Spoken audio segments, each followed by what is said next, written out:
First, let's recognize the obvious, and that is for all the leaders here who represent constituents around this area. We know that for many of you, this has probably been the biggest challenge of your lives. We've seen the loss of life. We've seen utter destruction and devastation of so many different properties. It could be people's homes, or it could be public buildings. There's a lot that must be done. While families go through the process of healing, it's our collective responsibility to begin and accelerate the rebuilding process. And that's why I created the Governor's Commission to Rebuild Texas, and why I picked a local boy for Victoria to make sure we lead that process. Let me tell you a little bit about what this commission is going to do, what we're focused on, what we hope to achieve, and how we will be working together. Our chief goal is to make sure this happens as fast as possible and as smooth and efficient as can be.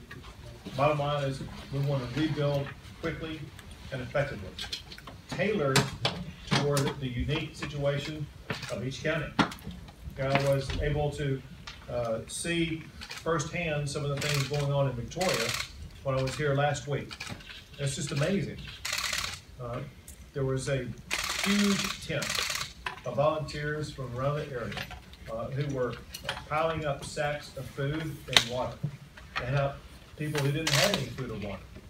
And I would visit with some of the volunteers that numbered in the hundreds, and I would ask the volunteer how they were doing. And they'd say, "Oh, I'm doing great," with a big smile on their face. I said, "Well, do you have any power?" "Oh, no, I don't have any power, but that doesn't matter right now. We're just here to help others."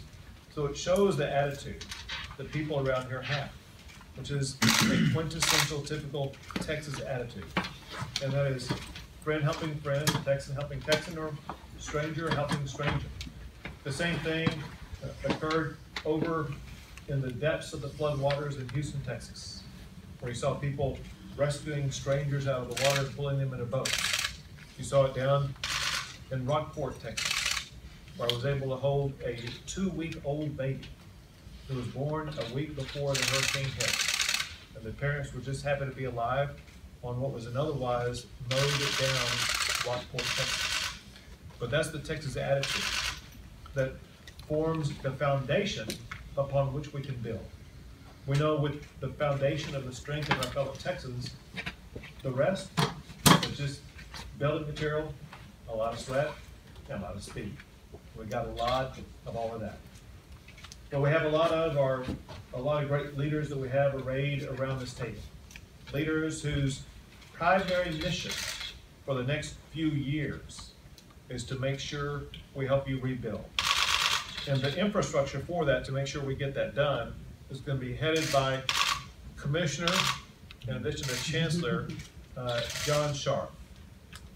Let me tell you what we want to achieve with this, and then we will dig into details momentarily where we can learn more about what your specific needs are. This effort is massive, geographically, population-wise, and dollar-wise. As you know, it stretches from Corpus Christi all the way over to Beaumont and to our border with Louisiana. You also know it involves millions upon millions of people. You know that it will cost well over $100 billion. There are different needs by different counties. I know by physical observation the extent of the damage here.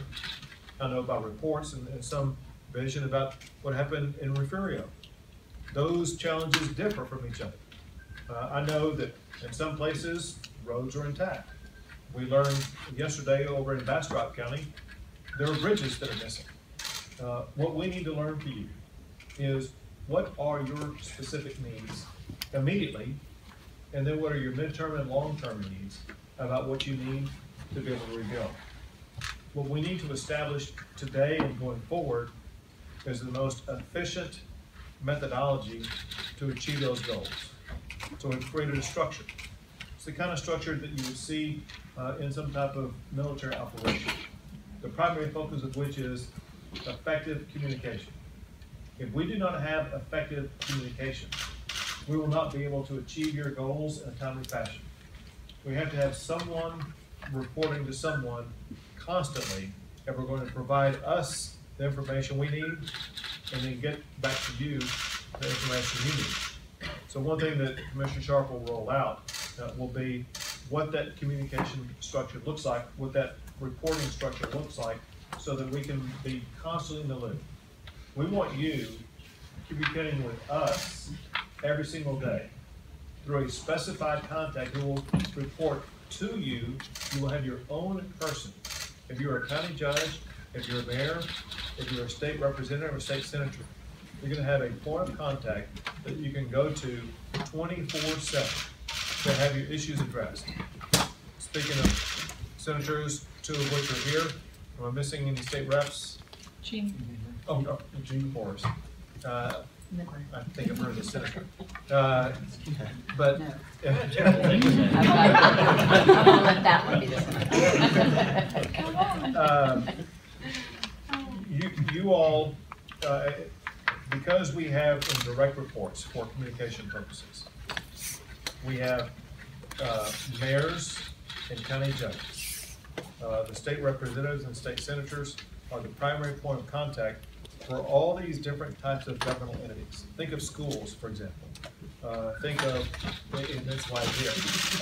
Think of hospitals. Think of the different types of issues and concerns that may not be represented by counties or cities. You're going to need to be the main conduit of information about the challenges they are facing through your personalized contact person, who is your customer service agent, to make sure that you are able to achieve and address the needs of your constituents. We have a great person that most of you all know leading this effort. I was looking for someone who would have that unique skill set, who could bring to the table everything from an understanding of how to deal with both local officials, state officials, and federal officials. Someone who understands the budgetary process, having been a former comptroller, which he does. Someone who understands the personal traits and has a kind of intuitive feel for the people who've been affected by the storm, which, having represented the geography from Rockport all the way over to Fort Bend County, John Sharp knows. Someone who understands the oil and gas industry, having been a former railroad commissioner. Someone who understands every single agency in the state of Texas that we now have the capability of marshaling to respond to the storm. In case you don't know, there's part of the Texas Government Code that provides to the governor the ability under Chapter 418 to be able to marshal the forces of every single state agency to help solve these problems. And that power is going to flow through me, through Commissioner Sharp, to make sure that we tap into every agency.